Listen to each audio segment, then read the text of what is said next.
The lobby smelled like lemon polish and balloons. Nora arrived early with a box of hand-tied favors, the kind Mia liked, small jars of lemon cookies with yellow ribbons. She had chosen the color because Mia once said she hated pink for baby showers. Nora smiled at that memory, pushed open the glass door, and froze. On an easel beside the entrance stood a foam board with Nora's photo, printed from her Facebook page. Across her face, someone had placed thick black letters, "Not welcome." Below it, in smaller type, it read, "By request of the Hale family." People in pastel dresses slowed, glanced, then looked away. The front desk staff shifted from foot to foot. The air felt colder than the air conditioning. Patricia, Mia's mother-in-law, stood near the hostess stand in a neat blazer and a little gold pin that said coordinator. She held a clipboard and spoke to the manager like she owned the place. When she saw Nora, she didn't look surprised. She lifted her chin, as if a puzzle piece had finally clicked. Nora's hands shook, but only once. She set the favor box on a side table and walked to the manager. "I'm Nora Bennett," she said softly. "Is this a joke?" The manager looked trapped. "Ma'am, there's been a family request. We were told it would keep the event calm. I'm very sorry. We're trying to honor everyone today." "Honor," Nora repeated, like she was tasting a strange word. She could have explained that every vendor contract was in her name. She could have shown the emails confirming deposits, the reduced rate she negotiated for the trio, the list of guests she proofread late at night because Mia was too tired. But the sign made all explanations smaller. It told the room she should defend her right to be a mother. That was not a debate she would have in a lobby. Nora turned to the hostess. "Could I use your pen?" She wrote on a small slip, "I will not fund what I am not allowed to attend." She passed it to the manager and walked out before Patricia could step closer. The sunlight outside was too bright. Nora sat in her car and placed the vendor folder on her lap. She inhaled, counted to 5, and began. First, she texted Mia, "I came early. There is a sign at the door saying I am not welcome. I am going home. I love you." Then she tried calling. The line went to voicemail. Nora ended the call. She wouldn't beg to be let into the day she had helped build. She opened the catering contract. Chef Rosa's cell number was in bold at the top. They had spoken many times. Rosa had once said, "If anything goes wrong, I can always deliver to the shelter. We do that when events are canceled." Nora dialed. "Rosa, it's Nora Bennett. Please reroute today's trays to the shelter. I'll cover any extra charges. Do not deliver to the venue without my confirmation." Rosa's voice warmed. "Understood. Are you okay?" "I'm fine," Nora said, though she didn't feel fine. "Please send me a photo at drop-off for the receipt." Next, she called her bank and paused the venue authorization. The card on file would not be used to pay for her humiliation. The bank representative spoke in careful phrases. Nora gave the vendor codes and the time window. When the confirmation arrived by text, relief came like a small exhale. She called the trio. "I'm withdrawing payment. You are free to take another job if you can. I'm sorry for the short notice. I'll pay the cancellation fee stated in the contract." The violinist sounded sympathetic. "We wish you well, Ms. Bennett." Finally, the florist. "Please hold my delivery at the loading dock until I sign for it. No one else is authorized." By the time Nora closed the folder, her hands were steady. She looked at her dress, the pale blue she had picked because it did not compete with lemon. It felt foolish now. She folded the seat belt across her chest and drove home at the speed limit. No tears. Tears would have meant she believed the sign. She believed the contracts, the receipts, the tiny favors she had tied when Mia was asleep on the couch. Those were real. At the apartment, Nora set the favor box on her kitchen table. She poured water, took a slow sip, and washed her hands as if the lobby air could be rinsed away. She changed into jeans and a soft sweater. The dress hung on the hook behind the bedroom door like a witness that would not speak. She caught herself listening for the phone even as she turned it face down. She didn't want to talk while she was shaking inside. She needed to be calm, not only for herself but for Mia. If Mia had not seen the sign, hearing anger first could break something between them. If Mia had agreed to the sign, hearing anger would change nothing. Either way, Nora would not add noise to a day already loud with other people's plans. She walked to the window. Children in a nearby yard batted a balloon back and forth and screamed with delight every time it slipped away. On the couch lay the small blue blanket Nora had knitted over many evenings. She folded it again, even though it was already neat. The action slowed her thoughts. What mattered was the child, the home they would build, the the kind of quiet Mia said she wanted. Her phone buzzed once. A delivery photo came in from Rosa. Silver trays and paper bags stacked on a steel table at the shelter, a handwritten note on top, from Baby Shower Community, with love. Nora answered with a heart and asked the director to email a letter for tax records. She was not trying to save money.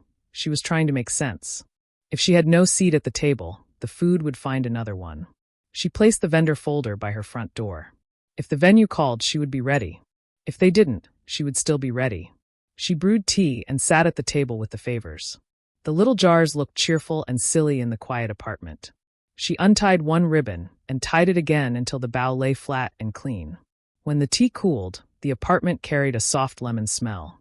Nora closed her eyes and pictured Mia's face when she tasted the cookies for the first time as a child. She remembered Mia laughing after a piano recital where she played the wrong song. She remembered how Mia had asked both mothers to help with the shower. But please, no competition. Nora had said yes because she thought yes was a safe word. Her phone buzzed once more. Unknown number. Nora let it go to missed calls. She would talk when her voice would not break. She would say simple things, true things. She would not fight in lobbies or over microphones. She would stand still and let the wrong actions reveal themselves, the way harsh light shows dust in the air. Outside, a car door slammed. Somewhere, people were clapping. The world kept moving the way worlds do. Nora lifted one of the jars, held it to the light, and finally smiled. She hadn't been erased. She had made a choice. The rest, she knew, would come knocking soon. You said. The first call came while Nora rinsed her teacup. She let it ring. The second came while she folded the blue blanket, and the third while she stood staring at the favor jars, their ribbons bright and simple. By the fifth, she turned the phone face up. The screen showed 23 missed calls. Most were unknown numbers. 2 were from Daniel. None from Mia. That hurt more than the sign. On the 24th call, the phone vibrated across the table and nearly slid off. Nora caught it. She thought of Mia 8 years old, standing on a stage, forgetting her piano piece and laughing, then starting again without shame. Nora wanted that child to still exist. She wanted to protect the new child who would soon arrive. She did not want to be baited into a lobby fight. By 41 missed calls, a message finally appeared from a number she did not have saved. Mom, it's me. Please pick up. Please. The word mom did something inside Nora that the sign had not. She answered on the next ring. Mia was crying, breath high and thin. Mom, where are you? Everything's a mess. The food never came. The trio left. The venue says the card on file is withdrawn. People are arguing. Did you cancel everything? Nora sat down before speaking. I withdrew what I paid for when I saw a board at the door with my picture and not welcome across it. She kept her voice even. I will not fund an event I'm not allowed to attend. What? Mia's words tangled. What board? Who did that? I didn't, Mom. I didn't know. There was noise on her end, voices layered over music that didn't play. Please come. Please. I can't fix this without you. Nora looked at the blue dress on the hook, then at the folder by the door. I'll be there in 20 minutes. She changed back into the dress. It felt colder now, like a promise she had to keep only for herself.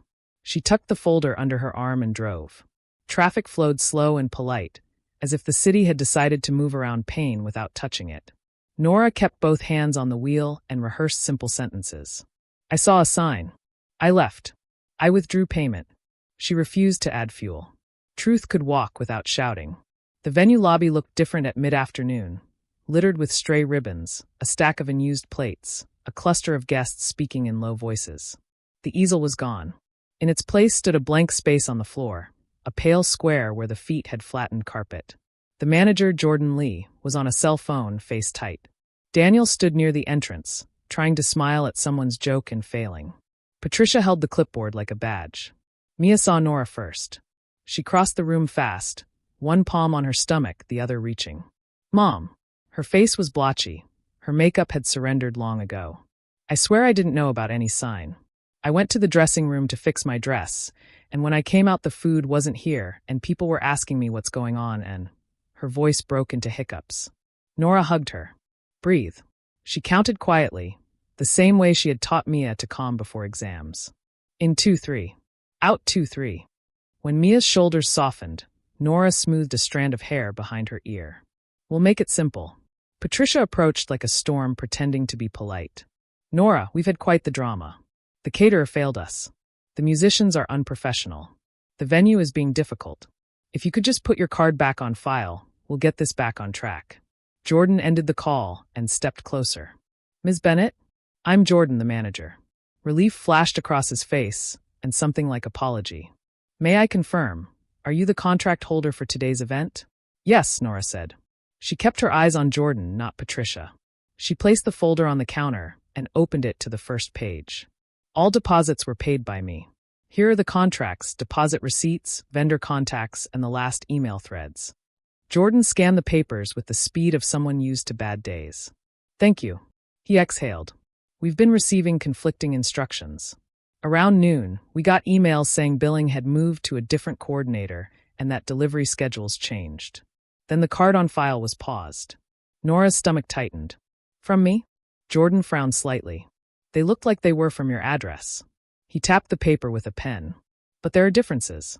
I'd like to show you in the office in a moment. Patricia slipped a smile into the gap. We don't need to drag this out. I told vendors I'd oversee everything for consistency. The woman at the desk misunderstood the sign. It was merely to keep trespassers out. It was never about you, Nora. Truly. Nora heard the word trespassers and pictured her own face with the black letters. She turned her head and met Patricia's eyes. Don't use that word today. Daniel stepped in like a man learning to stand. Mom, enough. This is Mia's day. He looked at Nora. I didn't see the sign until people started whispering. I'm sorry. I should have stopped it. You're here now, Nora said. That's what matters. A florist's cart squeaked through the doorway. 2 assistants pushed buckets of lemon cream roses. The florist, a man with inked leaves on his forearm, checked his clipboard. Delivery for Hale events. Photography will need 20 minutes for portfolio shots before guests enter. Jordan's head jerked. Portfolio. Patricia brightened too quickly. Just some snapshots for our neighborhood bulletin. We always highlight community events. Nora watched the florist's pen hover over Hale events and felt corners begin to align in her mind. She did not voice it. Not yet. A guest stepped over. Is everything okay? Some of us can wait if food is coming later. Mia opened her mouth to answer, and then closed it. She looked at Nora with the eyes of a child who had lost a familiar street in a new city. Nora took Mia's hand. We will serve something simple, she said, loud enough for the nearest guests to hear. Water, tea, some fruit if we have it. We'll play soft music through the house system. We'll open gifts and thank people for coming. That is enough. Jordan nodded. I can arrange light refreshments from the kitchen within 20 minutes. He lowered his voice. Ms. Bennett, may we step into the office to clear the email confusion? It will help us move fast. Of course, Nora said. To Mia, I'll be 10 minutes. Sit for a moment. Keep your feet up. Patricia tried to follow. I'll come as well. I'm coordinating. Jordan blocked gently with a professional smile. Just the contract holder for now. Patricia's jaw tightened. The clipboard creaked under her fingers. As Nora walked toward the office, she passed the blank square where the easel had stood. She imagined guests arriving, reading the words, pretending not to. She imagined the small ache it would leave in every picture taken today. She touched the folder's edge and felt the weight of paper and time. Paper could be forged, time could not. Time had watched her mother her child. Time would speak for her if she let it. Inside the office, Jordan closed the door. The noise of the lobby dropped away, leaving the steady hum of a ceiling vent and the click of a desktop mouse. He moved the monitor so Nora could see. An inbox was open on the screen with a thread titled Baby Shower, billing update. At a glance it looked right. Her name, her signature line, her polite tone. But the sender's address had one letter missing, the kind of detail a tired eye could skip. Jordan tapped the screen. This is what came to us. Similar threads went to the caterer and the band. He kept his voice neutral. We paused service because of the authorization conflict. We can resume under your approval. Nora stared at the missing letter and felt a slow, cool anger rise, the kind that did not burn but clarified. Someone had wanted her money, her labor, and her absence in the same hour. Someone had tried to make that seem normal. She looked at Jordan. Thank you for waiting. Tell me how you want to proceed, he said. Nora thought of Mia's shaking shoulders, of Daniel's pale face, of Patricia's hand gripping the clipboard. She pictured a simple table with lemon ribbons and a room that sounded like gentleness instead of war. We will not rebuild a grand event, she said. We will make a small, calm space for my daughter. Start with water and tea. I'll call the caterer to see what can be salvaged and rerouted. We'll use the venue sound system for background music. Jordan nodded and reached for the phone. I'll inform staff now. Nora placed her palm on the folder to steady it.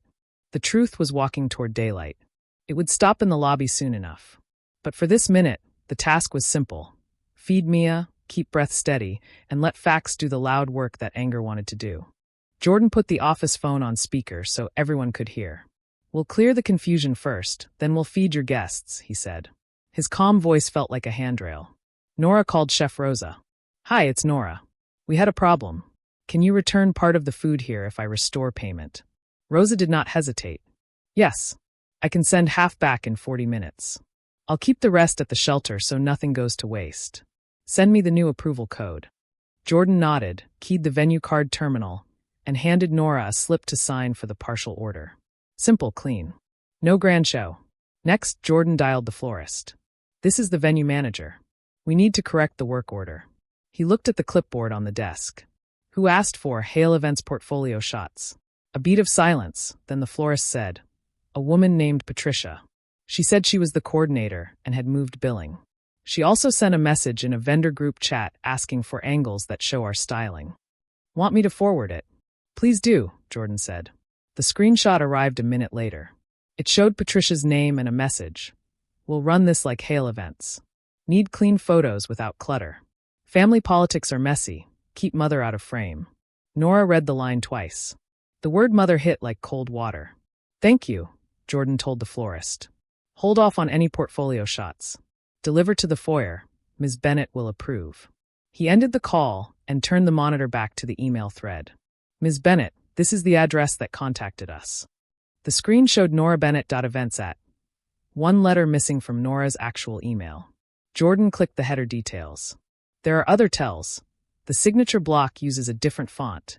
The reply to points to a generic inbox. Nora felt the steady anger again, the kind that sharpened the edges of things. We need Patricia in here, she said softly. Jordan opened the door. The buzz of the lobby rushed in, then quieted as he called for Patricia. She entered with a practiced smile that did not reach her eyes. Have we solved the kitchen issue? She asked, as if she were checking on a late shipment. Jordan stayed professional. We are reviewing authorization. Do you have any contract in your name for today's event? Patricia's smile stiffened. Mia asked me to coordinate. Everyone knows that. Mia did not sign our agreements, Jordan said. Ms. Bennett did. Please take a seat. Patricia did not sit. She angled her body between Nora and the desk, as if she could block the paper trail with posture alone. Nora, don't make this harder than it is. You left. We adapted. Your feelings are hurt, I get it. But the day must go on. Nora folded her hands. Who put up the sign with my photo? Patricia blinked slowly. Someone on staff misunderstood a request. Jordan kept his eyes on her. Our camera in the lobby recorded you handing the board to an attendant and telling him where to place it. We can review the footage if you like. Color rose under Patricia's makeup. You're twisting things. I was trying to prevent drama. Nora nodded toward the monitor. Like these emails? Sent from an address that looks like mine but isn't. With instructions to move billing to you. With requests for portfolio shots for Hale Events. Patricia's mouth tightened. You're reading too much into it. We all agreed we wanted tasteful photos for the community. Jordan clicked the screenshot from the florist's group chat and turned the screen.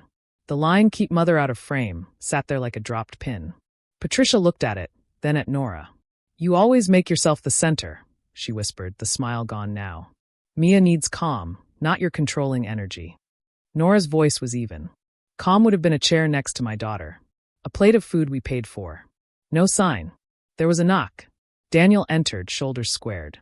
Can I come in? He saw the screen, read the line, and closed his eyes for one slow second. When he opened them, his voice was hoarse but steady. Mom, give me the clipboard. Patricia held it tighter. Daniel, please, he said. Not angry. Final. She released it. The wood left her hand with a small sound, like a door unlatching. Jordan printed a simple one-page memo. Only Nora Bennett may authorize charges or instructions for today's event. No other family member may act on her behalf. He placed it on the desk. I need signatures to proceed quickly. Nora signed. Daniel signed as witness. Jordan signed for the venue. Mia appeared in the doorway, eyes swollen, hands folded over her belly. "Is it fixed?" she asked, voice small. "It will be," Nora said. "We're keeping it simple." Patricia took a step toward Mia, pleading now. "Sweetheart, I was only trying to protect your day. Your mother escalated. She canceled out of spite." Mia looked at Nora, then at the printed memo, then at the screen with the wrong email address. She looked back at Patricia. "Did you put that sign up?" Patricia hesitated. The room waited. "I told them to keep the entrance clear," she said finally. "People wander in. It's a hotel."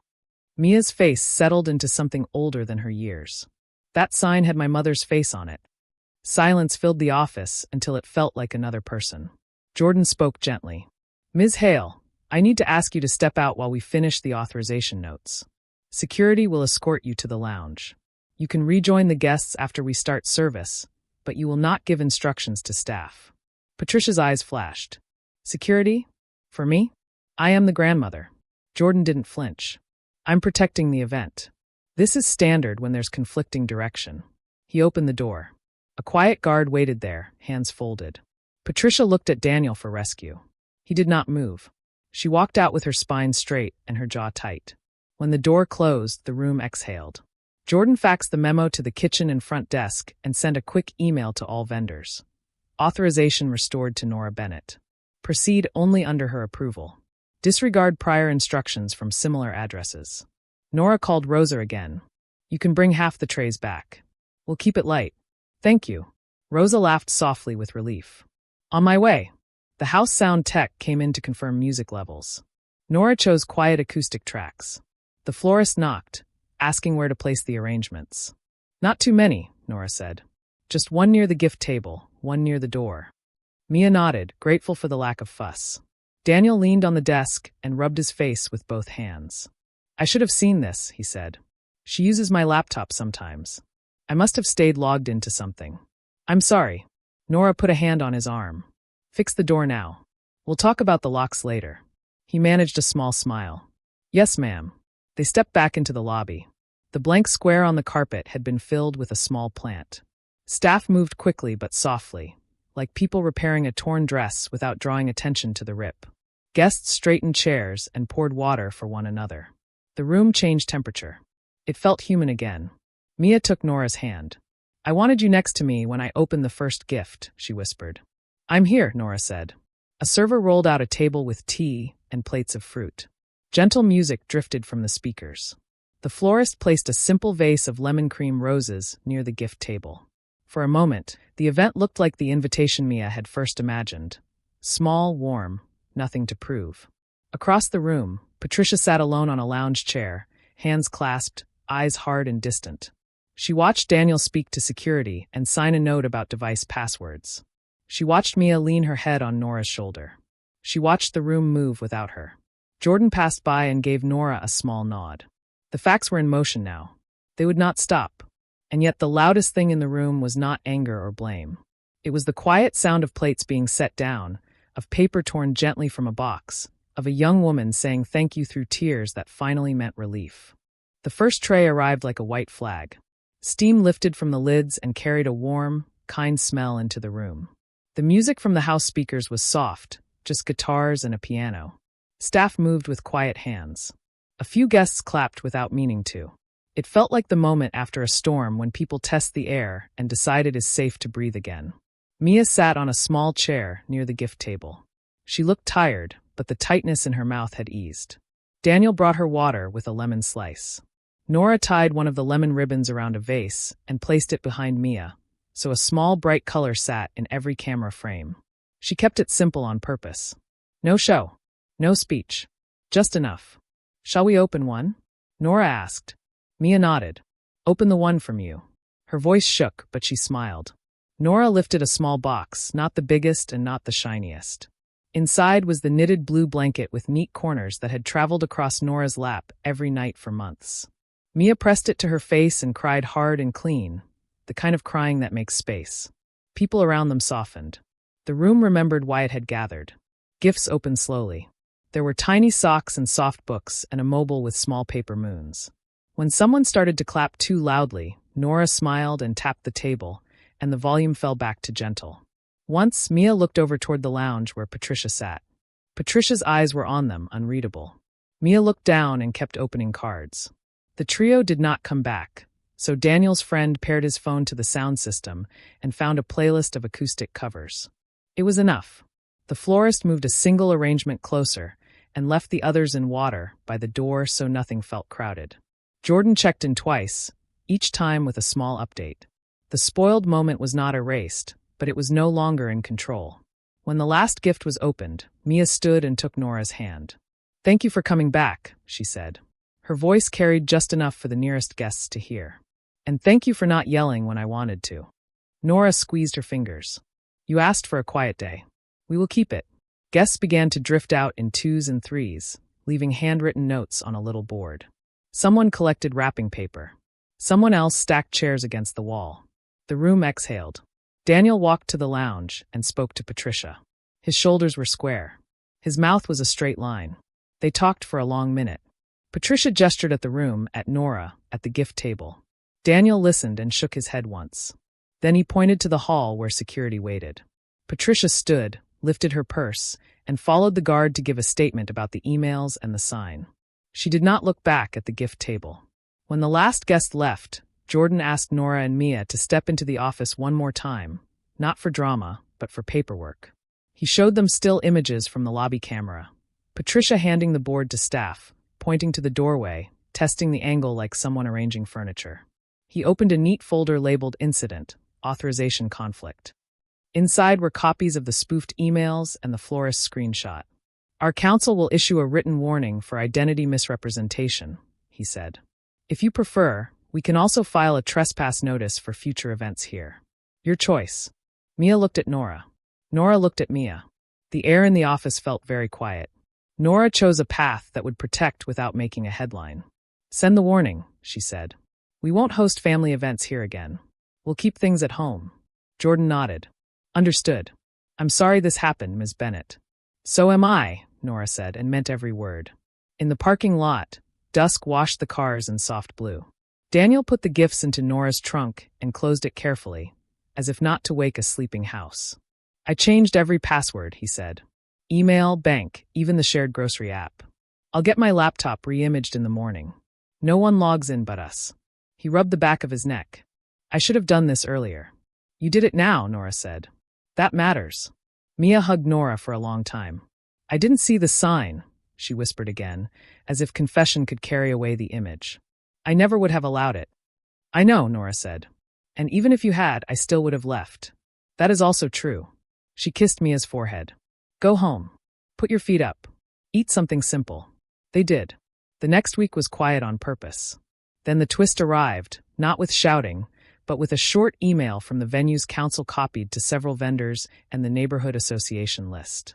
It stated facts. Unauthorized emails were sent from a spoofed address similar to Nora's. A sign with defamatory wording was posted by a non-authorized family member. Service was paused and later restored under the proper contract holder. A warning had been issued and would remain on file. The association president responded within an hour. He copied Patricia and the HOA board. "Given this documentation and the misuse of our bulletin resources, we are removing Patricia Hale from the events committee effective immediately." There was no argument thread, no debate. Just a calendar invite to elect a new coordinator. Patricia delivered her apology as a single paragraph that spoke more about stress than regret. It ended with, "I hope we can move past this as a family." Daniel replied from a new family inbox he created for boundaries. "We will contact you when we are ready for visits. Please do not arrive unannounced, and please do not manage any vendors or communications for us ever again." It was not cruel.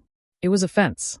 2 months later, on a Saturday of thin sunlight, Nora's backyard smelled like cut grass and lemon cake. A thrifted table wore a linen cloth and 3 small vases. The baby slept in a bassinet with the blue blanket tucked under his chin. Neighbors came in pairs and left quietly when the baby stirred. No signage. No program. No clipboard. Music came from a small speaker balanced on a windowsill. Patricia arrived at the time Daniel had set, holding a simple paper bag. She stood on the patio like someone who had learned the shape of a door. Daniel met her there. 15 minutes, he said. No photos for any newsletter. No advice today. His tone was kind, and it did not move. Patricia nodded and walked to the bassinet. She did not reach down. She looked at the baby the way people look at lakes they cannot cross. "He has your eyes," she said to Mia. "And your mother's mouth." Mia nodded. "He has a quiet mouth," she said, and patted the blue blanket. Patricia turned to Nora. For a second, something in her face bent. Then it straightened. "I'm sorry for the sign," she said. "I wanted a perfect day and I tried to force it." "You wanted a picture without me in it," Nora said. "No heat. Only the truth. We don't do that here." Patricia's eyes shone. She swallowed and looked away. Then she did something unexpected and right. She took a small envelope from the paper bag and handed it to Daniel. "This is the receipt from the photographer I booked for the shower," she said. "I canceled it. I told her not to publish anything we discussed. I told the HOA I'm not available for events this year." She breathed out. "I'm going to try to be a grandmother only." "Good," Daniel said softly. "That would be enough." They stood together for a few minutes and watched the baby do nothing but breathe. The wind lifted the edge of the linen and let it fall. Somewhere a neighbor laughed. Somewhere a dog shook its collar. The world kept its usual rhythm. When Patricia left, she touched the gate like someone making sure she could find it again later. Mia leaned into Nora's shoulder. "You saved my day when you walked away," she said. "I didn't understand that at first." "I didn't walk away from you," Nora said. "I walked toward the part that would still matter when the photos faded." That night, Nora washed the lemon plates and set them to dry. She put the bassinet next to the couch for when Mia needed a nap. She folded the blue blanket again, not because it needed it, but because it felt right under her hands. She thought about the sign, about the missing letter in the email, about all the ways a person can be erased on paper. Then she looked at the baby, warm and heavy and very real, and felt the weight that could not be erased. In a drawer near the sink, she kept the venue's warning letter, the florist's screenshot, and a printed copy of the memo Jordan had made. She kept them not as weapons, but as proof that quiet can be firm. If another storm ever came, the facts could speak again. For now there was only the soft sound of a child sleeping and the steady breath of a house that had learned its boundaries. The lesson of the day was simple and would last. Love does not need a stage, and respect does not need a sign.